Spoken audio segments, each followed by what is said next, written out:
जय हिंद दोस्तों, mathematic concept में आपका स्वागत है। आज हम लोग इस वीडियो में क्लास 10 मैथ का चैप्टर 3 पढ़ेंगे, जो कि दो चर वाले रैखिक समीकरण युग्म है। इसका एक्सरसाइज 3.7 हम लोग पढ़ेंगे। और इस चैप्टर से जितनी सारी संबंधित वीडियो है, हमने सारी वीडियो 3.6 एक्सरसाइज 3.6 तक हमने करा रखे हैं। आप हमारे प्लेलिस्ट में जाकर आप हमारी वीडियो सारी देख सकते हैं। उसमें हमने पूरे डिटेल में चैप्टर्स का एक्सप्लेन किया है। और इस वाले चैप्टर में हम लोग पूरे डिटेल में इस वाले चैप्टर को पढ़ेंगे, क्योंकि इसमें भी इम्पोर्टेंट क्वेश्चन दे रखे हैं। तो देखते हैं पहला क्वेश्चन क्या दिया है। पहला क्वेश्चन है, दो मित्रों अनी और बीजी की आयु में 3 वर्ष का अंतर है। अनी के पिता धर्म की आयु अनी की आयु की दुगुनी और बीजू की आयु अपनी बहन कैथी की आयु की दुगुनी है। कैथी और धर्म की आयु का अंतर 30 वर्ष है। अनी और बीजू की आयु ज्ञात कीजिए। हम लोग फटाफट इसे सॉल्व करते हैं, देखते हैं कैसे सॉल्व करें। हम लोग पहले जो क्वेश्चन में पूछ रहा है उसी को मान लेंगे। लिखेंगे माना अनी की वर्तमान आयु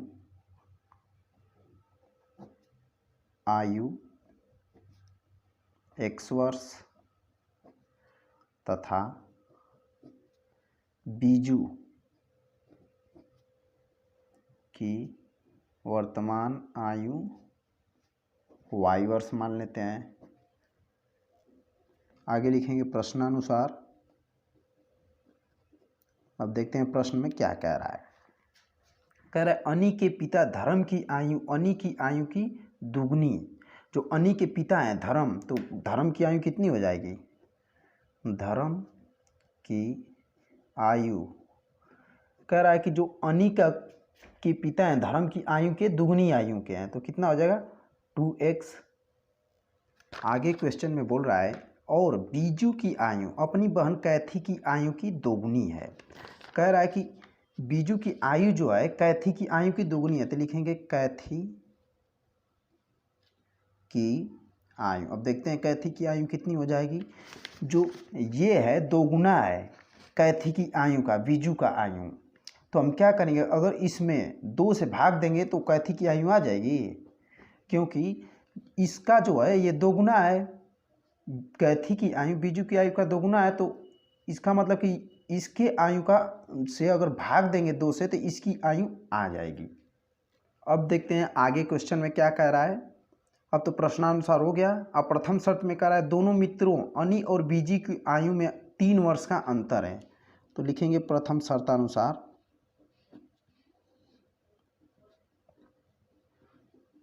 प्रथम शर्त में कह रहा है दोनों मित्रों अनी और बीजू की आयु में 3 वर्ष का अंतर है। इसका मतलब अनी की आयु x और बीजू की आयु y में अंतर कितना है? 3 वर्ष का। समीकरण नंबर इसे 1 बना लेंगे। तथा आगे क्वेश्चन में बोल रहा है कैथी और धर्म की आयु का अंतर 30 वर्ष है। कैथी और धर्म की आयु का 30 वर्ष है, तो धर्म की आयु कितनी है? 2x और कैथी का आयु y/2 है। इन दोनों का अंतर कितना है? 30 वर्ष है। इसे बना लेंगे समीकरण नंबर 2। इसे थोड़ा और सरल करते हैं, अभी नई समीकरण मानेंगे।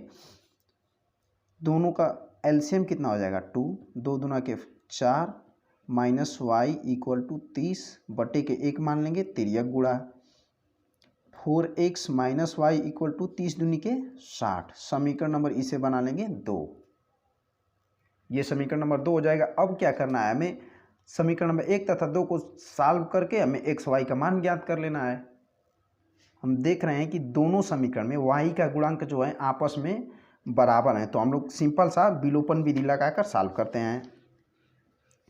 लिखेंगे समीकरण 1 तथा 2 से x minus y equal to 3 और 4x minus y equal to 60 लिखेंगे। घटाने पर हम लोग क्या कर रहे हैं? घटा रहे हैं, तभी तो कटेगा y।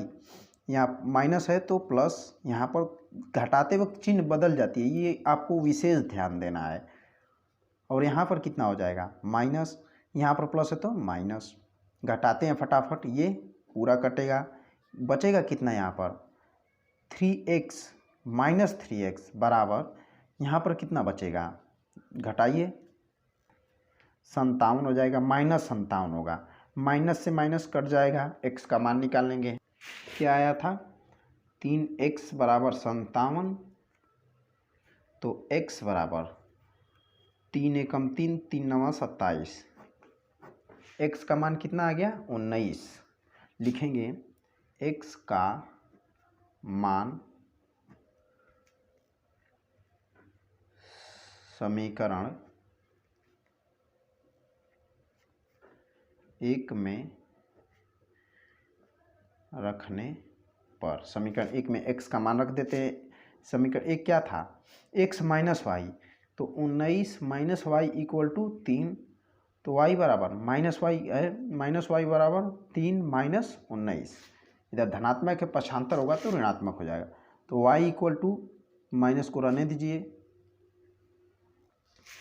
यहाँ पर कितना बचेगा -16, माइनस से माइनस कैंसिल हो जाएगा, तो y बराबर 16 आ गया। अतः अनी की आयु x माने थे तो x का मान 19, तो लिखेंगे अनी की आयु कितनी है 19 वर्ष, तथा बीजू की आयु कितनी है, y माने थे तो 16 वर्ष। और सत्यापन भी कर लेते हैं, यहाँ पर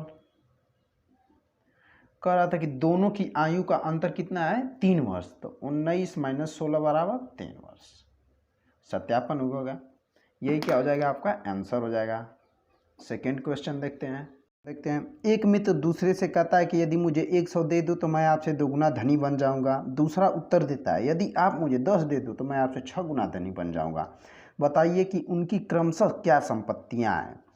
संपत्तियां पूछ रहा है तो हम पहले दोनों की संपत्तियां क्या मान लेते हैं, एक की x तथा दूसरे की y, क्योंकि क्वेश्चन में जो पूछता है वही हमें मानना होता है, क्योंकि वही हमें न ज्ञात करना है तो मान लेंगे। माना पहले मित्र की कुल संपत्ति कितनी मान लेंगे, 100 रुपया, तथा दूसरे मित्र की कुल संपत्ति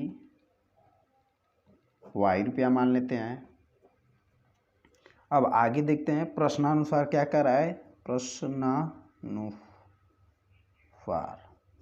प्रश्न में क्या बोल रहा है, पहला वाला मित्र दूसरे से बोलता है कि यदि तुम मुझे 100 दे दो तो मैं आपसे 2 गुना धनी बन जाऊंगा। तो पहले लिखेंगे पहले द्वारा 100 लेने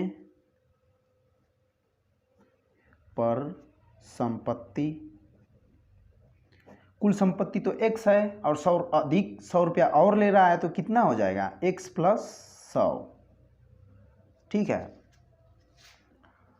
तथा दूसरे द्वारा 100 देने पर, दूसरा वाला जो है वो तो 100 रुपया दे रहा है ना, तो 100 रुपया देगा तो उसकी कुल संपत्ति से 100 रुपया घट गया, तो y माइनस 100 लिखे। और प्रथम शर्त में क्या करा है, प्रथम शर्तानुसार पहला वाला बोला कि अगर तुम मुझे 100 रुपया दे दो तो मैं आपसे 2 गुना धनी बन जाऊंगा। पहले वाली की संपत्ति कितनी है 100 रुपया लेने पर x प्लस 100 और इसकी y माइनस 100, और पहला वाला कह रहा है कि मैं तुमसे 2 गुना धनी बन जाऊंगा। तो दोनों को आपस में बराबर करने के लिए 2 का इधर गुणा कर देंगे ताकि ये भी इसके बराबर हो जाए। अब इसे सरल कर लेते हैं, x प्लस 100 बराबर 2y माइनस 100, 2y माइनस 200 हो जाएगा, 2 का गुणा होगा तो x और y को एक तरफ कर लेते हैं और संख्याओं को एक तरफ, x माइनस 2y बराबर कितना हो जाएगा -200 माइनस 100, x माइनस 2y बराबर -300। इसे बना लेंगे समीकरण नंबर 1। फिर आगे क्या प्रश्न बोल रहा है यदि आप मुझे 10 दे दो, मतलब दूसरा वाला मित्र है जो कह रहा है कि यदि आप मुझे 10 रुपये दे दो तो मैं आपसे 6 गुना धनी बन जाऊंगा। तो लिखेंगे पहले द्वारा 10 देने पर उसकी संपत्ति, 10 रुपया देने पर संपत्ति कितना हो जाएगा, जो उसका टोटल संपत्ति है उसमें से 10 रुपया घट जाएगा, तथा दूसरे द्वारा 10 रुपया लेने पर संपत्ति देख लेते हैं। इसका तो 10 रुपया बढ़ेगा ना टोटल में, तो उसमें उसके टोटल संपत्ति में 10 रुपया जुड़ जाएगा। अब द्वितीय शर्त में क्या बोल रहा है, द्वितीय इंग्लिश में क्या बोलेंगे इसे, बाय सेकेंड कंडीशन। टोटल संपत्ति लिख लेते हैं, इसकी x माइनस 10 है देने पर और इसकी y प्लस 10 है लेने पर। और दूसरा वाला क्या कह रहा है कि यदि आप मुझे 10 दे तो मैं आपसे 6 गुना धनी बन जाऊंगा, मतलब इसका 6 गुना धनी बन जाएगा ये वाला। तो इधर क्या कर देंगे, 6 का गुणा, इसे सरल कर लेते हैं। 6x माइनस 60 बराबर y प्लस 10। x और y को एक तरफ कर लेते हैं, x माइनस y बराबर 10 है, इधर जाएगा तो प्लस 60। तो दूसरा समीकरण क्या बनेगा, 6x माइनस वाई बराबर 70। समीकरण नंबर 2। हम देख रहे हैं कि जो समीकरण नंबर 1 में y का गुणांक है वो 2 है और समीकरण नंबर 2 में y का गुणांक 1 है, तो दोनों को आपस में हमें बराबर करना होगा ना। तो हम क्या करेंगे, समीकरण नंबर 2 में 2 का गुणा कर देंगे। लिखेंगे समीकरण 2 में 2 से गुणा करने पर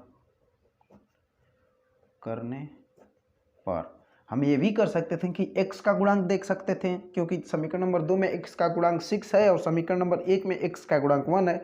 तो हम चाहते तो समीकरण नंबर 1 में भी 6 का गुणा करके कर लेते, आंसर क्या आएगा उतना ही।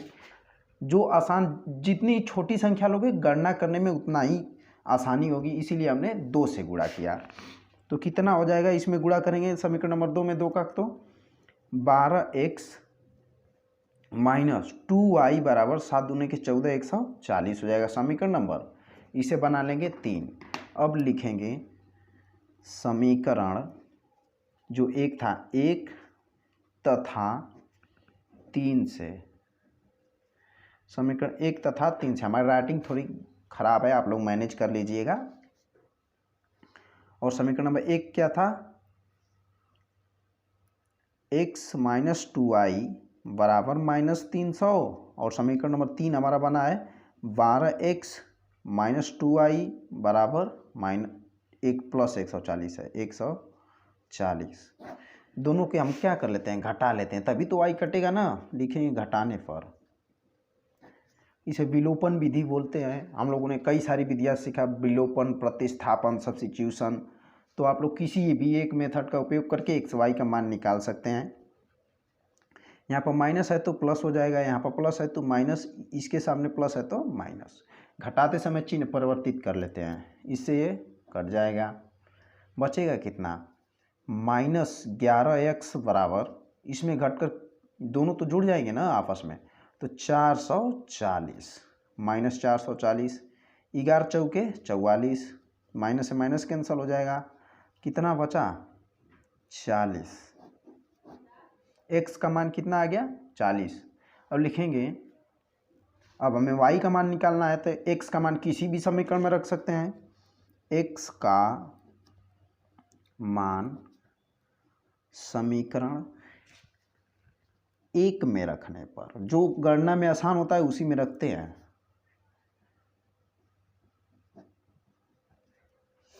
तो x का मान 1 में रख देते हैं, 40 माइनस 2y बराबर माइनस 300। तो माइनस 2y बराबर कितना बचेगा, माइनस 300, इधर जाएगा तो ये भी माइनस हो जाएगा, माइनस 40। कितना बचा 340, माइनस 2y बराबर, माइनस से माइनस कट जाएगा। आगे क्या हो जाएगा, y बराबर 340 बटे में 2, कितना आ जाएगा 17 दूनी के 34, 17 से कट जाएगा। y का मान कितना आ जाएगा 170। x और y को पहले की संपत्ति x माने थे और दूसरे की संपत्ति y माने थे, तो लिख देंगे पहले मित्र की संपत्ति कितनी हो जाएगी 40 रुपया, तथा दूसरे मित्र की संपत्ति कितना हो जाएगा 170 रुपया। यही क्या हो जाएगा आपका आंसर हो जाएगा। क्वेश्चन नंबर 3 देखते हैं क्या कर रहा है। क्वेश्चन नंबर 3 जो है वेरी वेरी इंपॉर्टेंट है, क्योंकि कई बार पूछा है।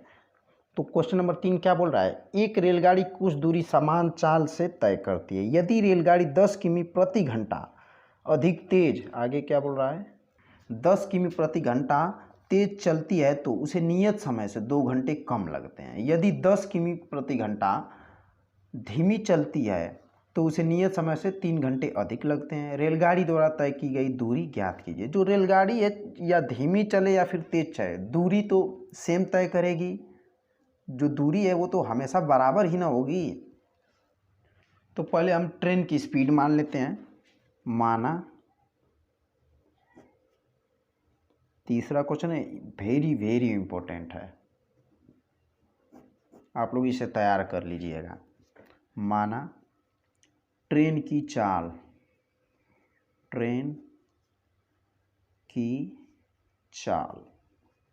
कितना मान लेते हैं x किमी पर आवर मान लेते हैं, तथा x दूरी तय करने में तो समय भी लगेगा ना,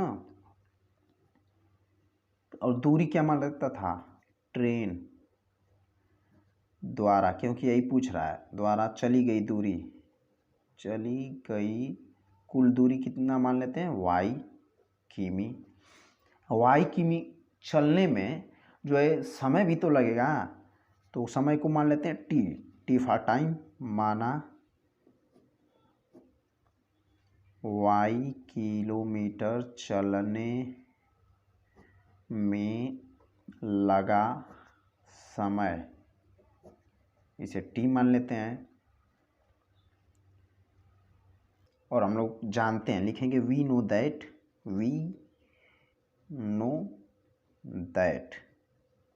क्या हम लोग जानते हैं, चाल बराबर दूरी बटे में समय। चाल बराबर दूरी बटे में समय। हम लोग चाल क्या माने हैं x, दूरी माने हैं y, टाइम कितना माने हैं मतलब समय t, तिर्यक गुणा, तो y बराबर कितना आ जाएगा xt, समीकरण नंबर 1। अब सब क्वेश्चन लगाते वक्त जहाँ जहाँ भी y आएगा वहाँ पर हम xt रख सकते हैं।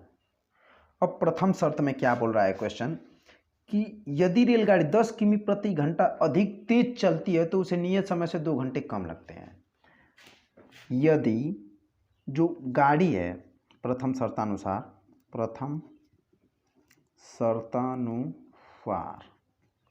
जो गाड़ी की स्पीड है x है, अगर वो 10 किमी प्रति घंटा तेज चलती है तो स्पीड तो इसमें जुड़ जाएगा ना, क्योंकि तेज चल रही है तो समय जो है दूरी उतना ही तय करेगी, तो दूरी तो y रहेगा, और जो समय है कितना कम लगता है 2 घंटा कम, तो t - 2। अगर t में से 2 घंटा कम लगता है, t घटा देंगे तो आ जाएगा ना नियत समय। हम क्या करते हैं, इनका आपस में तिर्यक गुणा कर लेते हैं, तो y बराबर तिर्यक गुणा करेंगे तो x + 10 t - 2, y बराबर xt गुणा कर रहे हैं आपस में -2x + 10t - 20। हम y के स्थान पर क्या लिख सकते हैं xt समीकरण नंबर 1 से लिख सकते हैं y के स्थान पर xt बराबर xt - 2x + 10t - 20। हम सभी को इस साइड में लेकर चलते हैं, जितने x वाले टर्म आए या फिर t वाले टर्म, और ये जो संख्या वाला टर्म है इस साइड छोड़ देंगे। xt - xt + 2x - 10t = -20। xt से xt कैंसिल हो जाएगा, 2x - 10t बराबर -20, समीकरण नंबर 1। आगे द्वितीय शर्त में क्या बोल रहा है, पहले तो लिख लेंगे द्वितीय शर्त अनुसार। हमें क्वेश्चन को समझते चलना है, जैसे जैसे क्वेश्चन बोल रहा है वैसे वैसे बनाते भी चलना है। द्वितीय शर्त में क्या बोल रहा है कि यदि रेलगाड़ी 10 किमी प्रति घंटा धीमी चलती है, तो रेलगाड़ी की चाल हम लोगों ने क्या माना था, x, और धीमी चलेगी तो घट जाएगा, दूरी जो है धीमी चलेगी तो घट जाएगी ना, क्योंकि हम लोग दूरी बराबर ही तो लिख रहे हैं, x माइनस टी। चाल जो है x इसमें से घट जाएगा -10, क्योंकि 10 किमी प्रति घंटा धीमी चल रही है तो नियत समय से 3 घंटा अधिक लेती है। दूरी जो है समान ही रहेगी और नियत समय क्या है t, इससे 3 घंटा अधिक लेती है, मतलब t में 3 जुड़ जाएगा। हम लोग इसे 1 मान लेंगे, तिर्यक गुणा आपस में कर देंगे, तो y बराबर x माइनस 10 और t प्लस 3, y बराबर x T minus 3x plus होगा -10t, 10×3 -30। हम लोग सभी को इधर लेकर चले आते हैं और y का मान जो है xt रख देते हैं। xt बराबर, पहले तो इसे लिख लेते हैं, xt plus 3x minus 10t minus 30 t है, xt माइनस इधर आएगा, xt इधर आएगा तो ये प्लस हो जाए, प्लस है तो माइनस हो जाएगा 3x, ये भी माइनस है तो प्लस हो जाएगा 10t, संख्या को इस साइड ही रहने देते हैं, xt से xt कैंसिल हो जाएगा, -3x प्लस 10t बराबर कितना हो जाएगा -30। हम क्या करते हैं कि इस माइनस को हटा देते हैं माइनस का गुणा करके, तो 3x हो जाएगा -10t इक्वल टू 30 हो जाएगा, क्योंकि माइनस का जब गुणा करेंगे तो यहाँ पर प्लस हो जाएगा। समीकरण नंबर 2, हम लोग ये देख रहे हैं कि समीकरण नंबर 1 तथा 2 में जो t का गुणांक है आपस में बराबर है, तो घटा देते हैं, लिखेंगे समीकरण 1 तथा 2 से, थोड़े बड़े बड़े सवाल हैं ये। एक क्या है, ये दे रखा है कितना, 2x minus 10t equal to -20।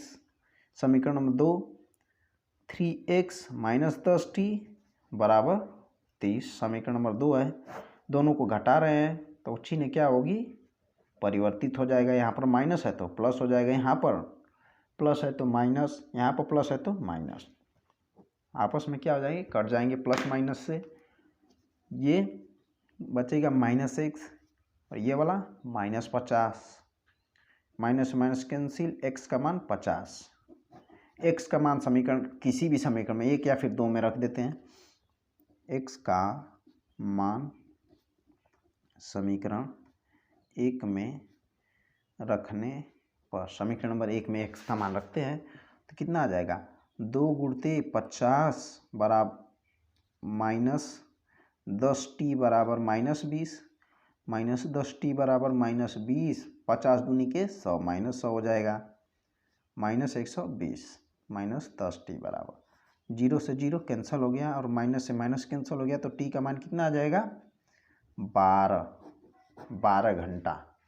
ये तो अभी हमारा जो है कि चाल और समय आया है, हमें निकालना है टोटल दूरी। तो हमारा टोटल दूरी y बराबर कितना आया था, xt, चाल बराबर होता है ना दूरी बराबर समय गुणते, आप लोगों ने पढ़ रखा है, तो समय कितना है भाई 12, और चाल कितनी आई है हमारी 50, गुणा कर देते हैं, 12 पचे 60, 600 किलोमीटर, यही क्या हो जाएगा आपका आंसर हो जाएगा। इसका मतलब जो ट्रेन की चली गई दूरी है वो 600 किलोमीटर, यही क्या हो जाएगा आंसर। ये जो क्वेश्चन नंबर 4 है ये इम्पोर्टेंट नहीं है, आप लोग इसे छोड़ देंगे क्योंकि वीडियो भी काफ़ी लंबी हो जाएगी। क्वेश्चन नंबर 5 देखते हैं।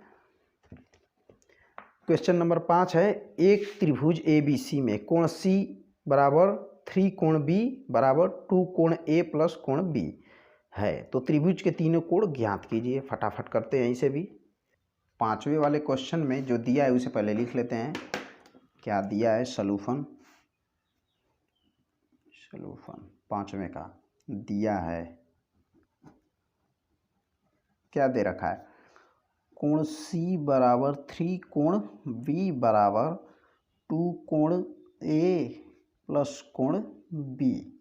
इनसे हमें क्या मिलेगा, कोण सी बराबर हम लिख सकते हैं ना कोण बी, समीकरण नहीं बनाएंगे, चाहे बना ही लेते हैं एक, तथा कोण सी बराबर एक और चीज़ हम लिख सकते हैं क्या, यहाँ से इसको और इसको लेकर 2 कोण ए प्लस कोण बी, समीकरण नंबर 2 बना लेते हैं। अब लिखेंगे हम जानते हैं कि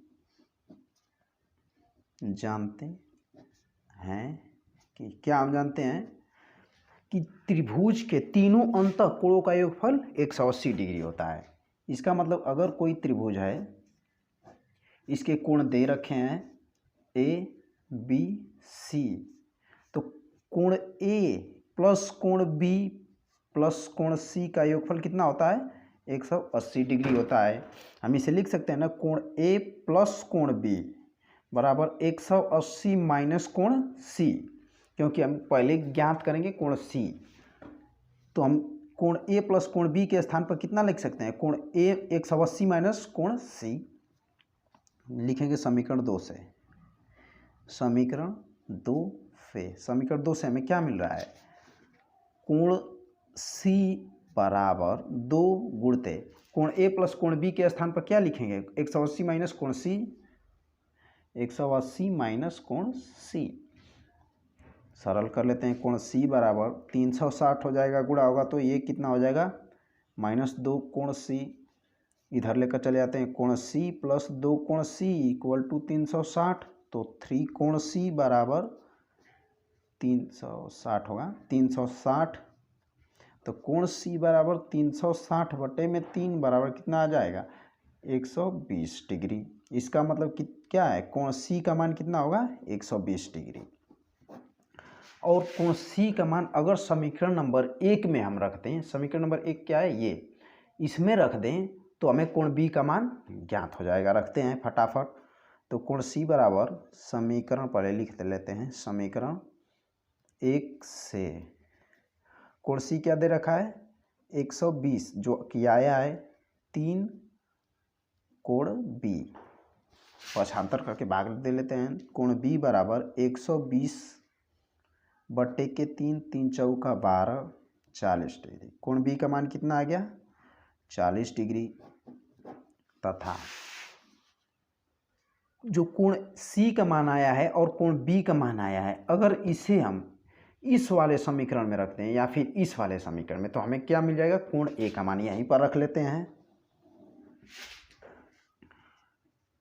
कोण ए प्लस कोण बी का मान कितना है 40 प्लस कोण सी का मान कितना आया है यहाँ पर 120 बराबर 180, हमने इसमें रखा, तो कोण ए बराबर 180 माइनस 40 माइनस 120, घटा लेते हैं 180, दोनों जुड़ जाएंगे माइनस 160 बराबर 20 डिग्री। कोण ए का मान कितना आ गया 20 डिग्री। इस प्रकार से कोण ए बराबर 20 डिग्री, कोण बी बराबर 40 डिग्री तथा कोण सी बराबर 120 डिग्री। यही क्या हो जाएगा, आपका आंसर हो जाएगा। और सत्यापन कैसे करते हैं, हम जानते हैं कि तीनों अंतःकोणों का मान कितना होता है 180 डिग्री, जो कि हमने यहाँ पर लिखा है, तो जोड़कर देख लेते हैं 120 प्लस 40 160 और 20 180, तीनों का योगफल 180 भी हो गया, इसका मतलब आंसर सही है। अगला क्वेश्चन देखते हैं, क्वेश्चन नंबर 6, समीकरण 5x माइनस वाई बराबर 5 और 3x माइनस वाई बराबर 3 के ग्राफ खींचिए। इन रेखाओं और वाई अक्ष से बने त्रिभुज के शीर्ष के निर्देशांक ज्ञात कीजिए। इस प्रकार बने त्रिभुज के क्षेत्रफल का परिकलन कीजिए। हमें क्षेत्रफल ज्ञात करना है तथा त्रिभुज का निर्देशांक ज्ञात करना है। इन दोनों समीकरण से आपको हमने जो एक्सरसाइज 3.1 है और 3.2 है, उसमें आप लोगों को हमने ग्राफ खींचने के बारे में बताया था। आप लोग अगर नहीं समझ में आता है तो वो वाली वीडियो आप जाकर प्रश्नावली 1.1 और प्रश्नावली 1.2 देख सकते हैं। इसके डिस्क्रिप्शन में मैं लिंक भी डाल दूंगा। फटाफट इसे हल कर लेते हैं। मैं शॉर्टकट चलूँगा क्योंकि आप लोगों को हमने बता रखा है कि कैसे ग्राफ खींचते हैं। तो पहला समीकरण क्या दे रखा है, 5 एक्स माइनस वाई, समीकरण नंबर इसे क्या बना लेंगे, बराबर 5, समीकरण नंबर 1। समीकरण नंबर 2 क्या दे रखा है, 3x माइनस वाई बराबर 3, इसे बना लेंगे समीकरण नंबर 2। लिखेंगे समीकरण 1 से फटाफट लिखते हैं, एक बॉक्स बनाते हैं। यहाँ पर क्या लिखते थे, x, यहाँ पर y। अब इसमें हम लोग x का मान पुट करते थे। अगर y का मान हम लोग 0 रख देंगे तो यहाँ पर लिखेंगे y बराबर 0 रखने पर y का मान हम अगर यहाँ पर 0 रखते हैं तो x का मान हमें यहाँ से क्या प्राप्त होगा, देखते हैं। यहाँ पर 5x माइनस वाई बराबर 5, तो 5x माइनस 0 बराबर 5, तो x बराबर 5/5 बराबर 1। यहाँ पर क्या लिखेंगे, 1। उसी प्रकार से इसी पहले समीकरण में x बराबर अब 0 रखें, x बराबर 0 रख देंगे तो y बराबर कितना मिलेगा हमें, -5। ठीक है, आप लोग ऐसे सरल कर लीजिएगा तो हमें पॉइंट्स क्या मिलेंगे, 1 पॉइंट 2 पॉइंट इस समीकरण से मिलेगा ना, क्योंकि एक रेखा को मिलाने के लिए कम से कम 2 पॉइंट्स चाहिए। तो ये एक रेखा का समीकरण दिया है तो इसमें 2 पॉइंट मिलेंगे ही। तो पहले पॉइंट को P मान लेते हैं, जो कि एक पॉइंट, कोई पॉइंट लिखते समय पहले x को लिखते हैं, पहले दूसरे में y को, मतलब भुज तथा कोटि हिंदी में बोलते हैं, पहले x फिर y। तो x के स्थान पर 1, y के स्थान पर 0। दूसरा पॉइंट को Q मान लेते हैं, 0, -5 हो जाएगा। उसी प्रकार से समीकरण 2 से फिर एक बॉक्स बनाएंगे। यहाँ पर x, यहाँ पर y। जब हमने y का मान 0 रख रहे हैं तो x का मान 1 मिल रहा है। जब x का मान 0 रख रहे हैं तो y का मान कितना मिले, y का मान कितना मिलेगा, -3 मिलेगा। कैसे, यहाँ पर लिख देंगे, लिखेंगे क्या, वो सब सही है, या फिर आप लोग लिखते चलेंगे कि जब x का मान हमने 0 रखा तो y का मान कितना हमें मिला, -3। और जब y का मान हमने 0 रखा तो x का मान कितना मान मिला हमें, 1। आप लोग लिख सकते हैं डिटेल में, तभी आपको पूरा नंबर मिलेगा। तो यहाँ पर पॉइंट्स P Q हमने मान लिया, तो तीसरे वाले को R मान लेते हैं। R 1, 0 हो जाएगा, और S जो है 0, -3, x और y के स्थान पर लिखते ही हैं, हमने आपको पहले ही बताया। तो हमें 4 पॉइंट्स मिले। अब इसे हम ग्राफ पर बनाते हैं, ग्राफ पेपर पर। पहले हम चारों पॉइंट्स को लिख लेते हैं। P मिला है 1, 0, Q मिला है 0, -5, और R जो मिला है 1, 0, S जो मिला है 0, -3। पॉइंट्स हमने ज्ञात कर लिया है। अब हम लोग क्या लेंगे, एक ग्राफ पेपर, फटाफट खींच लेते हैं ग्राफ। आप लोग ग्राफ जो है कि पेंसिल से खींचिएगा, ताकि अगर मिस्टेक हो जाए तो आप लोगों को इरेज करने में आसानी हो, मिटाकर फिर से लिखने में। बहुत सावधानी से ग्राफ खींचते हैं ताकि मिस्टेक ना हो। यहाँ पर x एक्सिस, y एक्सिस, इधर क्या होता है, y का डैश, इधर x का डैश। फटाफट इसमें पॉइंट्स भर लेते हैं। 1, 2, 3, 1, 2, 3, 4, 5, 1, 2, 3, 4, 5, 1, 2, 3। P पॉइंट कहाँ कह रहा है, जो पॉइंट P है वो कह रहा है 1, 0 पर। तो पॉइंट P कहाँ पर आएगा, यहीं पर 1, 0। फिर पॉइंट Q कह रहा है 0, -5, y पर -5। इस पर x का मान 0 होगा, y का मान -5, नीचे आएगा थोड़ा सा, 1, 2, 3, 4, 5। यहाँ पर हो जाएगा 0, -5, ये हो गया Q। R का मान 1, 0 कह रहा है, R का मान 1, 0, यहीं पर ये भी आएगा R का मान 1, 0। फिर S, ये YS के माइनस दिशा में, ये वाला S का मान 0, -3 है, यहीं पर आएगा। अब फटाफट मिलाते हैं। पहली रेखा क्या थी, 1, 0 से दूसरा पॉइंट मिला था 0, -5, मतलब यहाँ पर ऐसे पहली रेखा हो गई, और दूसरी जो है 1, 0 से 0, -3, मतलब यहाँ पर ये हम देख रहे हैं कि यहाँ पर त्रिभुज बन रहा है, थोड़ा छोटा बन रहा है त्रिभुज। अगर हम लोग ये पॉइंट्स जो है दो खाना एक के बराबर लिए होते तो थोड़ा बड़ा बना होता। ऐसे बन रहा है, यहाँ पर हम बना देते हैं, कुछ ऐसा ही त्रिभुज बनेगा, ऐसा ही त्रिभुज हमें प्राप्त हो रहा है, जिसके निर्देशांक एक ये बिंदु मिलेगा, एक ये बिंदु मिलेगा, एक ये बिंदु, शीर्ष के निर्देशांक तो लिख देंगे, शीर्ष के निर्देशांक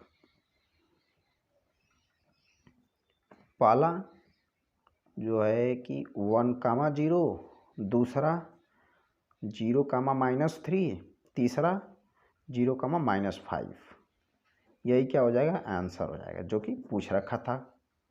अगला क्वेश्चन देखते हैं, क्वेश्चन नंबर 7। क्वेश्चन नंबर 7 की तरह हम बहुत सारे क्वेश्चन कराए हैं।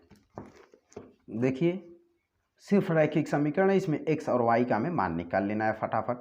तो हम कुछ क्वेश्चन कर दे रहे हैं क्योंकि हमारी वीडियो काफ़ी लंबी हो जाएगी, और कुछ खुद आपसे कि पहले हम करते हैं क्वेश्चन नंबर 8 को, क्योंकि ये छोटा है, ये कर लेते हैं, इसके बाद हम लोग क्वेश्चन नंबर 7 को करेंगे। क्वेश्चन नंबर 8, एक चक्रीय चतुर्भुज ABCD है, इसके चक्रीय चतुर्भुज के कोण ज्ञात कीजिए। हमें कोण ज्ञात करना है। चक्रीय चतुर्भुज क्या दे रखा है, ऐसे एक है, जो गोले के अंदर चतुर्भुज बनता है उसे चक्रीय चतुर्भुज कहते हैं। ये मेरा सर्कल है जो थोड़ा डैमेज है, आप लोग प्रकाल से खींचेंगे, ठीक है। ये A है, ये BCD, B का मान दे रखा है, कोण B का मान 3y - 5 -4x 4y प्लस है +20, इसका मान दे रखा है, यहाँ पर हम लिख देते हैं, साफ रहेगा, -7x + 5 दे रखा है।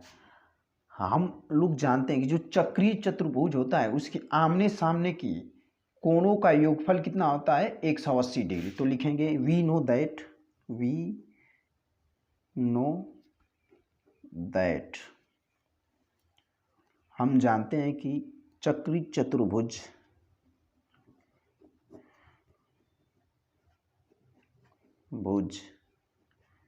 के सम्मुख कोणों का योगफल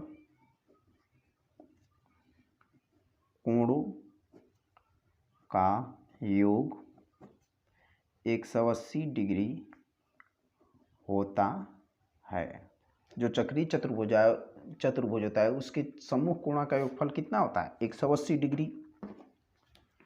तो इसका मतलब ये हुआ कि कोण A, इसका सम्मुख कोण C प्लस कोण C बराबर 180 डिग्री, जो दे रखा है हम लिखते हैं। कोण A का मान 4y + 20 प्लस कोण C का मान -4x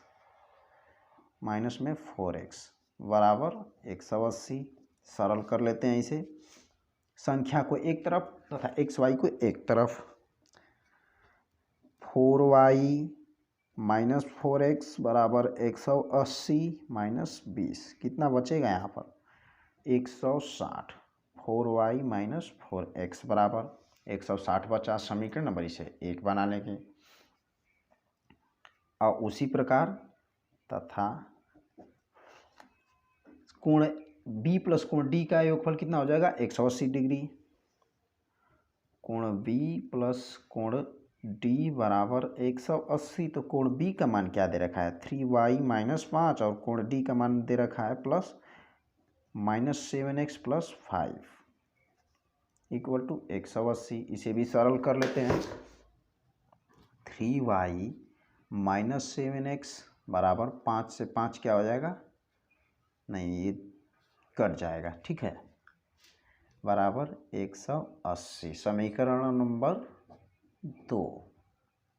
और हमने जो समीकरण नंबर 1 बनाया है, जो 4y - 4x बराबर 160 है, हम क्या करते हैं, इस दोनों पक्षों में 4 कॉमन लेकर हटा देते हैं तो 4 कॉमन लेंगे। यहाँ पर थोड़ा हमने मिस्टेक छूट गया था, 4 कॉमन लेते हैं तो y माइनस एक्स बराबर 160। 4 से कितना आएगा 40, इसे मान लेंगे समीकरण नंबर 1, ये नहीं मानेंगे, ठीक है, ताकि गणना करने में, कैलकुलेशन करने में आसानी हो। हम देख रहे हैं कि यहाँ पर समीकरण नंबर 2 में y का गुणांक 3 दे रखा है और समीकरण नंबर 1 में y का गुणांक 1 है। इसमें हम क्या कर देते हैं, 3 का गुणा और फिर विलोपन विधि से सॉल्व कर लेते हैं।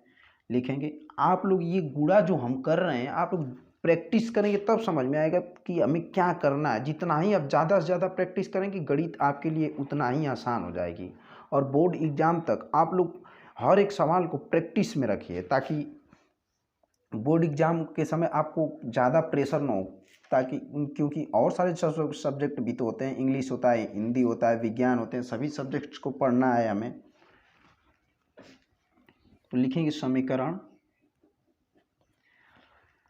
1 में 3 से गुणा करने पर समीकरण 1 में जो 3 से गुणा करेंगे तो कितना मिलेगा, 3y माइनस 3x बराबर 120। समीकरण नंबर 3। समीकरण 2 तथा 3 को सॉल्व करके x का मान निकाल लेंगे और y का। समीकरण 2 तथा 3 से समीकरण 3 जो है 3y माइनस 3x बराबर 120। समीकरण 2 जो है 3y माइनस 7x बराबर 180। दोनों को आपस में क्या कर देंगे, घटाने पर। ये कोई प्रॉब्लम नहीं है, y आगे हो चाहे पीछे हो, कोई दिक्कत नहीं है। माइनस माइनस है तो प्लस, यहाँ पर हो जाएगा माइनस, माइनस से माइनस प्लस से कैंसिल हो जाएगा। यहाँ पर कितना बचेगा, 4x बचेगा ना। 4x 7x में से 3x घट जाएगा तो 4x, ये 120 और 180 तो कितना बचेगा, माइनस कितना बचेगा 60।